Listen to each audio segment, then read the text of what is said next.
Premier à défendre par exemple le référendum d'initiative citoyenne que nous avions appelé le référendum d'initiative populaire. Voilà, c'est dans notre programme en 2017.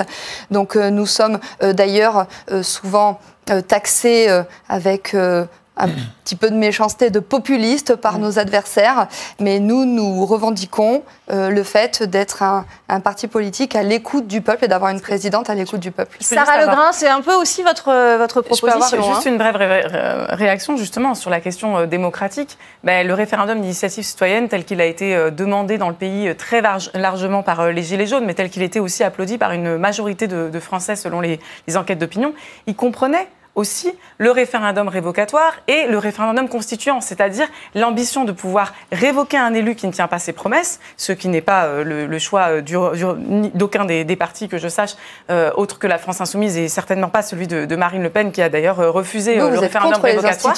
Et en fait, vous êtes pour la monarchie. Changer de république. Oui, on veut changer de république parce que vous on parle de la politique à l'intérieur de la France. Mais précisément, c'est ça qui est intéressant, c'est que plus utiliser le référendum en France.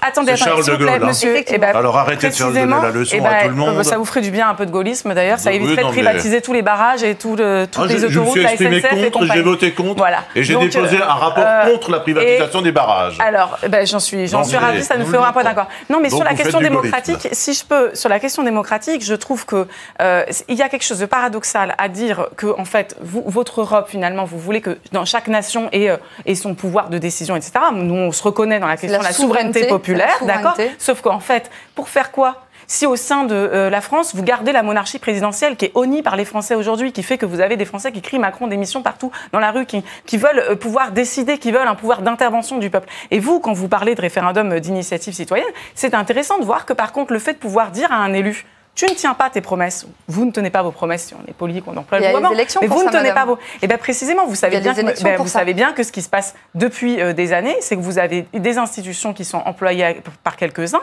à ne pas tenir les promesses pour lesquelles ils ont été élus et à refuser. Justement, la révocation, c'est quelque part une façon de dire au peuple, d'ailleurs, il n'y a pas forcément besoin d'en user beaucoup, mais simplement de dire au peuple, je suis prêt à tenir mes engagements et si je ne devais pas les tenir, je ne suis pas là, mon élection n'est pas une rente. Pierre-Louis Verne, vous n'êtes pas d'accord avec